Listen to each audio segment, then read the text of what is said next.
ఇదేంటి అదేంటి ఇది ఎక్కడ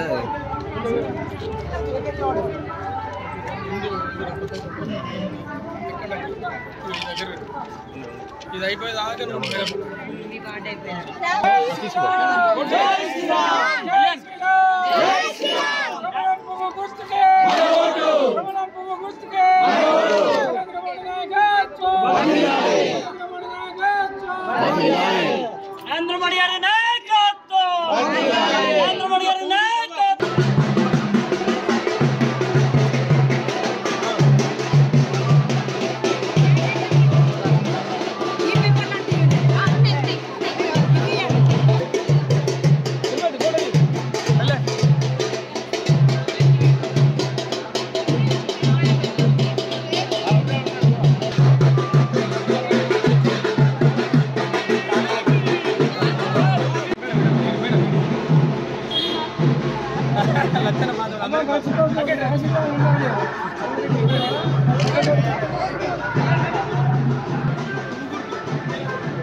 బాబాయ్ జత్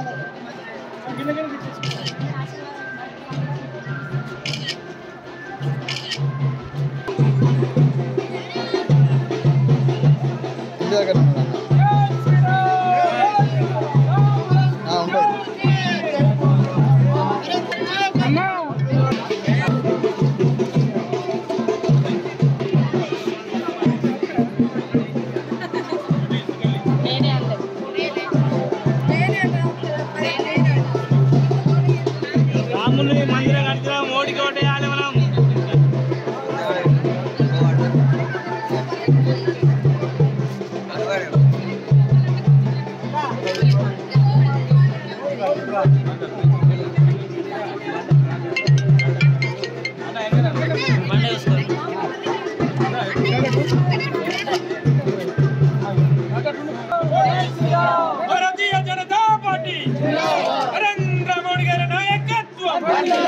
అమిత్ షా గారి నాయకత్వం, జేపీ నడ్డా గారి నాయకత్వం, అరవింద్ అన్న నాయకత్వం.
ఇంటింటికి బీజేపీ కార్యక్రమం నిర్వహించడం జరిగింది.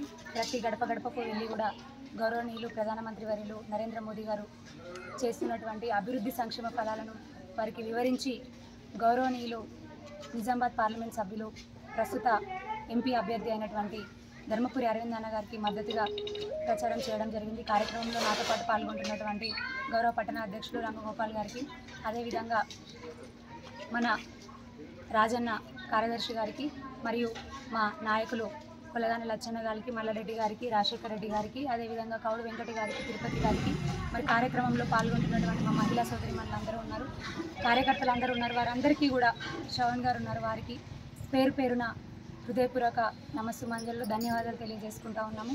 జగిత్యాల పట్టణ ప్రజలకు ఒకటే తెలియజేస్తూ ఉన్నాము, మన జగిత్యాల పట్టణంలో అదేవిధంగా పరిసర ప్రాంతాల్లో, మరీ ముఖ్యంగా అర్బన్ ఏరియా మన జగిత్యాల టౌన్లో నరేంద్ర మోదీ గారి సంక్షేమ పథకమైనటువంటి స్ట్రీట్ వెండర్ లోన్స్, అంటే వీధి వ్యాపారస్తుల లోన్లు, కరోనా టైంలో వీధి వ్యాపారులు రోడ్డున పడ్డ పరిస్థితి కనిపిస్తూ ఉంది. వాళ్ళు ఆర్థికంగా నిలదొక్కుకోవడానికని వడ్డీ లేకుండా రుణాలు అందించడం జరిగింది. మొదటిగా 10,000, తర్వాత 20,000, తర్వాత 50,000, ఇప్పుడు 1,00,000 మొదలవబోతుంది. ఈ మే లాస్ట్ నుంచి జూన్ ఫస్ట్ నుంచి స్టార్ట్ అవబోతుంది. ఈ 1,00,000 రుణాలు వడ్డీ లేకుండా, ఎలాంటి వడ్డీ లేకుండా వారు లోన్ ఇవ్వడం జరుగుతుంది. చాలామంది దీని ద్వారా లబ్ధి పొంది ఉన్నారు. అదేవిధంగా PM స్వానిధి లోన్లు, ఎవరైనా ఇంటి దగ్గర ఉండి పిండి వంటలు చేసుకోవాలనుకున్నా, పచ్చళ్ళైనా వడియాలు పెట్టుకుని అమ్ముతూ ఉంటారు, అట్లాంటి వాళ్ళందరికీ కూడా లోన్లు, వడ్డీ లేని రుణాలు నరేంద్ర మోదీ గారు అందించడం జరిగింది. అదేవిధంగా ముద్రా లోన్లని వారు అందించడం జరిగింది. మరి ఇట్లాంటి అనేక రకమైనటువంటి లోన్లు మహిళలు, అదేవిధంగా వీధి వ్యాపారస్తుల లోన్లు కేవలం మహిళా సంఘాలు ఉన్న వాళ్ళు మాత్రమే కాకుండా మిగతా వీధి వ్యాపారస్తులు ఎవరైనా కూడా అప్లై చేసుకునే విధంగా వారు సౌలభ్యం కల్పించడం జరిగింది. మరి ముఖ్యంగా మా మహిళా సోదరిమణుల కోసం ఇప్పుడు నేను చెప్పిన PM స్వానిధి లోన్లు, వీధి వ్యాపారస్తుల లోన్లు, అదేవిధంగా ముద్రా రుణాలు అనేవి పెద్ద ఎత్తున ఇప్పించడం జరిగింది. ఇవి పూర్తిగా కేంద్ర ప్రభుత్వం నుంచి వచ్చిన రుణాలు, అంటే మోదీ గారి దగ్గర నుంచి వచ్చిన రుణాలు, మహిళలు ఆర్థికంగా స్వావలంబన సాధించాలనేటటువంటి ఉద్దేశంతో అందించడం జరిగింది. మరి అదేవిధంగా ట్రిపుల్ తలాక్ని రద్దు చేసి ముస్లిం సోదరిమణులు ఎవరైతే ఉన్నారో వారికి న్యాయం చేయడం జరిగింది నరేంద్ర మోదీ వారు. ఎందుకంటే ట్రిపుల్ తలాక్ ద్వారా వారు ఎంతో అన్యాయానికి గురవుతూ ఉన్నారు ముస్లిం సోదరిమణులు. అదేవిధంగా యూనిఫామ్ సివిల్ కోడ్ ద్వారా అత్యధికంగా లాభం పొందేది కూడా ముస్లిం సోదరిమణులే. వారికి జరుగుతున్నటువంటి అన్యాయాలను బద్దలు కొట్టేటటువంటి అవకాశం మన యూనిఫామ్ సివిల్ కోడ్ ద్వారా ఉంటుంది. మరి దాన్ని కూడా బీజేపీ, మరి కరోనా అప్పుడు మనం తీసుకున్న ఉచిత టీకాలు కానివ్వండి, అదేవిధంగా ఇప్పుడు 3వ ప్రధానమంత్రి అయితే వారు ఇందాక నేను చెప్పినటువంటి ముద్రా రుణాలు కేవలం ఐటీ మరియు ఎలాంటి షూరిటీ లేకుండా ఇస్తే 10 లక్షల వరకు ఉండేది, దాన్ని డబుల్ చేస్తామని, ఆ సేవలు విస్తరిస్తామని, అంటే 20 లక్షల వరకు ఎటువంటి షూరిటీలు, ఎటువంటి ఐటీ పేపర్లు మీరు పెట్టకుండా బ్యాంకు ద్వారా రుణాలు పొందొచ్చు వడ్డీ లేకుండా. మహిళా సంఘాల సోదరిమణులందరూ కూడా, అదేవిధంగా వ్యాపారాలు చేసే వాళ్ళందరూ కూడా, మరీ ముఖ్యంగా మహిళల కోసం, మహిళల ఆరోగ్యం రీత్యా వారి సేవలను విస్తరించడానికి కూడా వారి చర్యలు తీసుకుంటామని హామీ ఇవ్వడం జరిగింది. మరి ముఖ్యంగా రక్తహీనతతోని, మోకాలు కీళ్ళ నొప్పులతోని మహిళలు ఎక్కువ బాధపడుతూ ఉంటారు. బ్రెస్ట్ క్యాన్సర్, సర్వైకల్ క్యాన్సర్ ఇలాంటి వ్యాధులకు అన్నిటికీ ఎక్కువగా కూడా గురవుతూ ఉంటారు మహిళలు. మరి దాని గురించి కూడా ప్రత్యేకంగా వైద్య సేవలు అందిస్తామని వారు మాట ఇవ్వడం జరిగింది. మరి అదేవిధంగా ఇల్లు లేని పేద ప్రజల గురించి, మరి ముఖ్యంగా అర్బన్ ఏరియాస్లో ఇంటింటికి కూడా ఉచితంగా గ్యాస్ పంపిణీ చేయడం, వంట గ్యాస్, న్యాచురల్ గ్యాస్ పంపిణీ చేయడానికి కూడా మరి చర్యలు చేపడతామని హామీ ఇవ్వడం జరిగింది. మరి మోదీ గారు వారు వచ్చిన తర్వాత కూడా ఉగ్రవాదుల ఉనికి అనేది లేకుండా పోయింది. మన జగిత్యాల పట్టణంలో పిఎఫ్ఐ అడ్డాలు మీరందరూ చూసే ఉంటారు.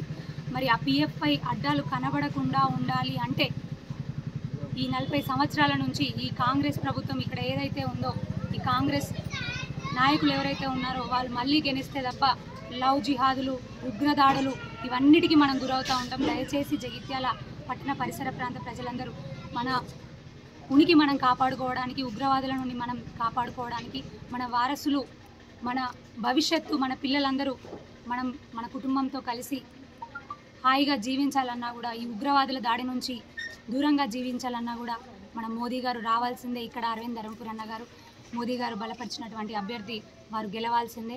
మళ్ళీ కమలం పువ్వు గుర్తు రావాల్సిందే, కాషాయ జెండాలు రావాల్సిందే.